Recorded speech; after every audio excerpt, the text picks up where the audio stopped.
Okay, so in this question, each diode in center tapped full wave rectifier is this biased and conducts for dash out of the input cycle. So full wave rectifier हमारे पास क्या होता है? Rectifier is a device which converts जो हमारे alternating voltage को DC voltage में convert करती है, यानी कि एसी टू डीसी में कन्वर्ट करती है। तो ये फुल वेव रेक्टिफायर कुछ इस तरीके का हमारे पास फिगर होता है बेटा, जिसमें दोनों डायोड पहली बात तो फॉरवर्ड बायस में लगे रहते हैं और यहाँ से एक सेंटर टैप्ड किया जाता है जिससे कॉमन पॉइंट निकाला जाता है ना।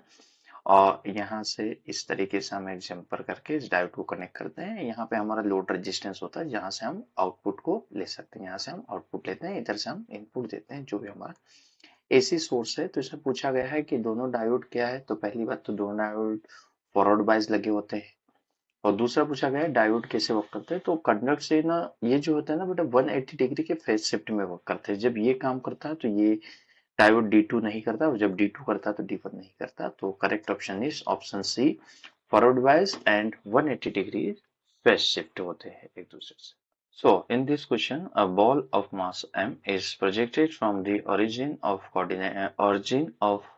coordinate axis with the velocity u, making an angle with the horizontal at the point alpha and beta on the plane of the trajectory of the particle. The total mechanical energy of ball will be. So, ये question है projectile motion से, जहां पर हमसे पूछा गया है कि एक बॉल है बेटा जिसको इनिशियल वेलोसिटी u से किसी एंगल थीटा से हम मान लेते हैं, हमने ऑब्जेक्ट को थ्रो किया है इस तरीके से यहाँ से फेंका गया, तो ये इसका प्रोजेक्टाइल का पाथ होगा, वो यहाँ गिरा होगा। हमसे पूछा है कि किसी पॉइंट पर, लेट्स से कोई भी पॉइंट ले लेते हैं जहां पर उसका हॉरिजॉन्टल जो डिस्टेंस है वो alpha and vertical distance beta है।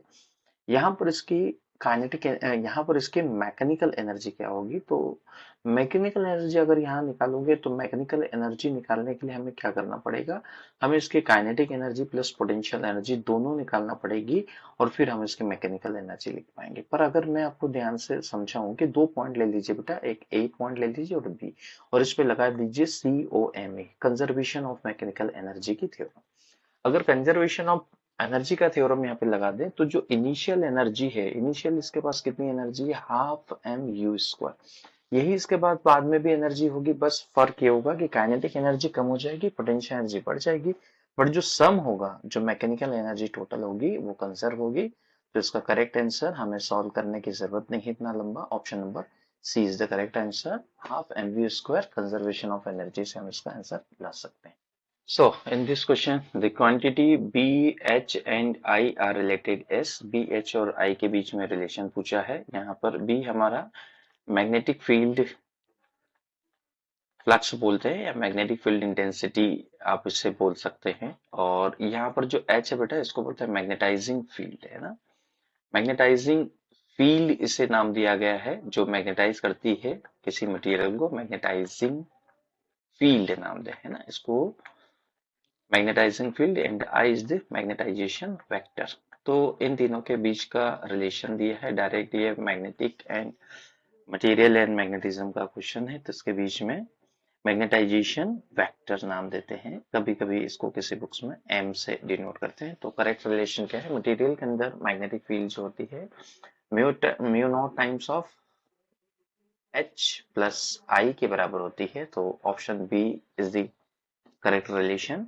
तो और यहाँ पर एक नया सिंबल आपको शाइन दिखाई दे रहा है, इसको सस्टेबिलिटी ऑफ मटेरियल के नाम से भी जानते हैं। तो करेक्ट रिलेशन है ऑप्शन नंबर बी, डायरेक्ट याद कर सकते हैं इससे। So in this question, a charged particle Q moving with a velocity v in a magnetic field B experience the force given by F is equal to QVB, जो magnetic force है Q into V cross B. What is the work done by the force during the displacement delta R in the charged particle? तो एक charge particle है बेटा कि moving with the velocity v and magnetic field experience force, है ना। तो एक charge particle है जो डेल्टा r डिस्प्लेस होता है, उसके ऊपर फोर्स कितना लग रहा है बेटा, F, और F फोर्स किसके बराबर, Q into V cross B, इतना उसके ऊपर फोर्स लग रहा है। तो what is the work done of the particle during the displacement delta r, तो हमसे वर्क डन पूछा गया, वर्क डन क्या होगा, तो work done is equal to होता है फोर्स इंटू डिस्प्लेसमेंट और फोर्स इंटू डिस्प्लेसमेंट, तो यहाँ से अगर आप Q into V cross B निकालेंगे तो QVB और यहाँ पे डेल्टा आर आएगा। तो अगर मैं ये कंसिडर करूँ, फोर्स की बात अगर मैं करूँ इसमें कि फोर्स किधर लगेगा, सो ये जो फोर्स है, मैग्नेटिक फोर्स जो है बेटा, वो डिस्प्लेसमेंट के परपेंडिकुलर डायरेक्शन में लगता है ना।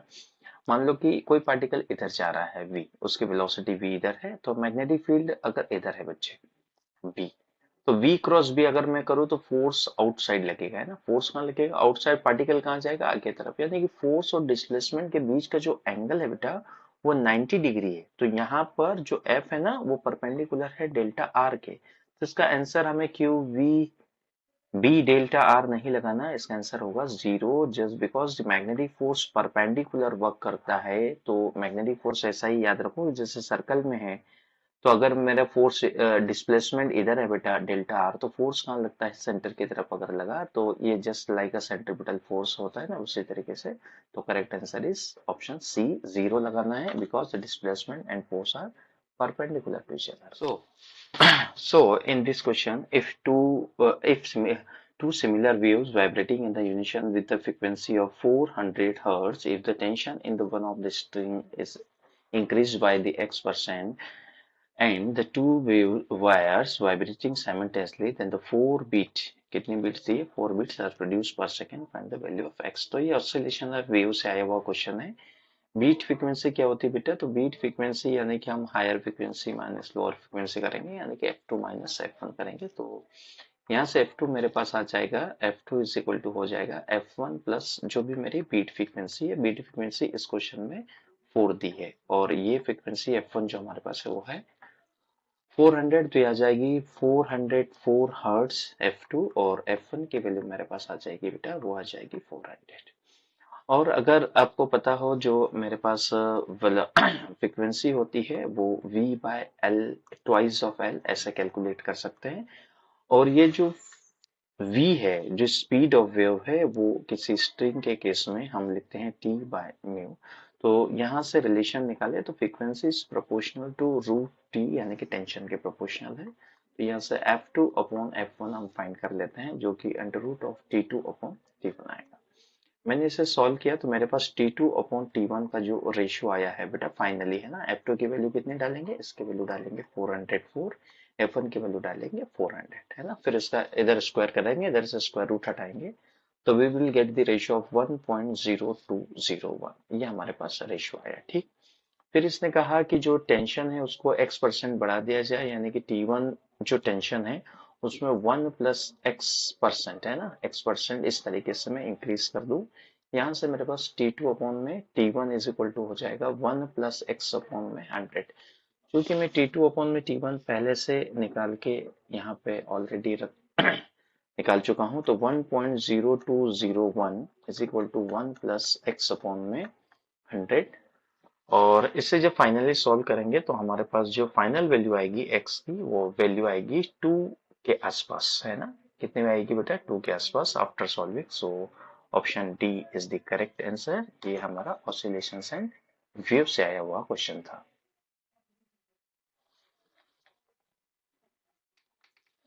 So in this question, the diamagnetic susceptibilities of material is, so correct answer जो इसका होगा बेटा, ये स्मॉल एंड नेगेटिव होना चाहिए, है ना, छोटी होना चाहिए और नेगेटिव होना चाहिए। डायनेटिक सस्टेबिलिटी को साइज से डिनोट करते हैं। ये मैग्नेटिज्म और मेटर से आया हुआ क्वेश्चन है, तो सीधा थ्योरेटिकली आप इसे रीड करके आंसर करेंगे, small and negative. If the ratio of intensity of two waves that produce interference patterns is 16:1, then the ratio of maximum and the minimum intensity in the pattern is, so हमें given है यहाँ पर I1 ratio I2, जो दो waves हैं interference involve है, इनका ratio है 16:1 दिया है। हमसे पूछा गया है कि मैक्सिमम आई मैक्स अपॉन में मिनिमम इंटेंसिटी का रेशियो क्या होगा। तो डायरेक्ट फॉर्मूला यूज करिए, I1 अपॉन I2 और प्लस 1 जो है रूट के अंदर, और इसका square, that is the maximum intensity. And similarly I1 upon I2 और यहाँ पर -1 है, that is the minimum velocity and minimum intensity. बस इसे सॉल्व करें तो यहाँ पर I1 I2 है 16:1 तो ये आएगा 4 + 1 और उसका स्क्वायर और यहाँ पर बच्चे ये आएगा 4 - 1 उसका स्क्वायर तो 4 + 1 5 तो दैट विल बी 25 अपॉन में 4 - 3 9 तो correct answer is option number D. और भी तरीके हैं जिससे आप इसे निकाल सकते हैं, हाँ पर गलती ना करें I1 + I2 is not max intensity और I1 - I2 is not mean intensity. अगर आप इससे निकालेंगे तो आंसर गलत आएगा, एक बार चेक जरूर कर लें। आई मैक्स कैसे निकालते हैं, आई मैन कैसे निकालते हैं, option D is the correct. Okay, in this question, boron rods in a nuclear reactor are used to 2019 question है। फर्स्ट ऑप्शन दिया है absorb the excess neutron, absorb the alpha particle and the speed of the reaction and slow down the reaction। So theoretically जो अगर आप check करेंगे तो इसका option A जो है वो करेक्ट है, जो हमारी न्यूक्लियर फिजन रिएक्शन होती है जिसमें 3 एक्स्ट्रा न्यूट्रॉन निकलते हैं, उन स्पीड इलेक्ट्रॉन को एब्सॉर्ब करने का काम हमारी बोरॉन रॉड करती है हमारे न्यूक्लियर रिएक्टर्स में। न्यूक्लियर रिएक्टर्स क्या होते हैं, जहाँ पे न्यूक्लियर रिएक्शंस के द्वारा पावर जनरेशन करी जाती है, तो करेक्ट आंसर जो है ऑप्शन नंबर ए है। Okay, so in this question, which of among the following is a conservative force field? है ना? Conservative force field पूछा है, force is the friction force, air resistance, or the force experienced by a current carrying conductor placed in magnetic field and the gravitational force between the sun and the planet. So first we understand what is a conservative force. तो conservative force उस force को कहते हैं बेटे जिसका work done path पे depend नहीं करता, सिर्फ पॉइंट्स पे डिपेंड करता है। तो इसमें पहला नाम ही आता है हमारा ग्रेविटेशनल फोर्स जो है वो कंजर्वेटिव फोर्स है, पाथ पे डिपेंड नहीं करता, ये सिर्फ इनिशियल और फाइनल पॉइंट पे डिपेंड करता है। साथ में हमारा इलेक्ट्रोस्टैटिक फोर्स भी है, इलेक्ट्रोस्टैटिक फोर्स भी हमारा कंजर्वेटिव फोर्स है। तो हमारे पास जो ऑप्शन दिए हैं उस ऑप्शन में पहला नहीं है क्योंकि ये पाथ पे डिपेंड करता है, एयर रेजिस्टेंस पाथ पे डिपेंड करता है, मैग्नेटिक फोर्स भी नहीं है, बट हमारा जो ग्रेविटेशनल फोर्स है दैट इज कंजर्वेटिव फोर्स, क्योंकि इसका वर्क डन पाथ पे डिपेंड नहीं करता, option D. Okay, so in this question, how many electron flow per second through an electric bulb rated to 220 volt and 40 watt? The charge on the electron is 1.6 10 to the power 19. So power दी हुई है, तो first we know that the power is equal to voltage into current. So current को अगर मैं लिखूं तो current को मैं लिख सकता हूं NE/T and the current is equal to power upon में voltage। यहाँ से मुझे N/T की वैल्यू निकालना है क्योंकि इसी को हम बोलते हैं इलेक्ट्रॉन फ्लो पर सेकेंड, है ना। T की वैल्यू 1 डाल देंगे, इलेक्ट्रॉन फ्लो पर second is equal to P upon में V इंटू E करेंगे। P की वैल्यू डाल दें, P की वैल्यू यहाँ पर कितनी है बेटा 40 vote and the V is 220 and E जो है वो है 1.6 10 की पावर माइनस ऑफ 19। सॉल्व कर लेंगे, एक जीरो से एक जीरो गया, देन 4 है तो इसे लिख सकता हूँ मैं 2 अपॉन में 11 और ये नंबर जो 1 अपॉन में 1/6 इंटू 10 की पावर -19 है, इसे सॉल्व करेंगे तो ये हमारे पास आएगा 6.25 के आसपास इंटू 10 की पावर 18 लिखा जाता है। ये नंबर मुझे पहले से याद है, 1 अपॉन में ए की वैल्यू है ये। फिर इसे फर्दर सॉल्व कर दिया जाए, 11 से सीधा कैंसिल करिए, 11 तो यहाँ पर फर्स्ट जीरो लगेगा, ये 5 टाइम्स 55 55 7 बचा तो अप्रॉक्स 7 टाइम ले लेते हैं और इसे सॉल्व करें तो 18, हाँ ठीक है 18 ऑप्शन दिया हुआ है। 7 2 जा 14 एंड 1 बचा, 5 2 जा 10 और 11। तो यहाँ पर मेरे पास 1.14 इंटू 10 की पावर 18 के आसपास जो आंसर है वो मेरा करेक्ट आंसर होगा। सो 1.14 18 के पास देखो, एक तो ये ऑप्शन है जो कि बहुत दूर है, दूसरा बी जो है 1.1 सेम है पर यहाँ पे 16 है और यहाँ पे पावर 18 है, तो ऑप्शन डी जो है वो मेरा करेक्ट है। 1.14 यानी 1.13 10 to the power 18 इलेक्ट्रॉन पर second, option D is the correct.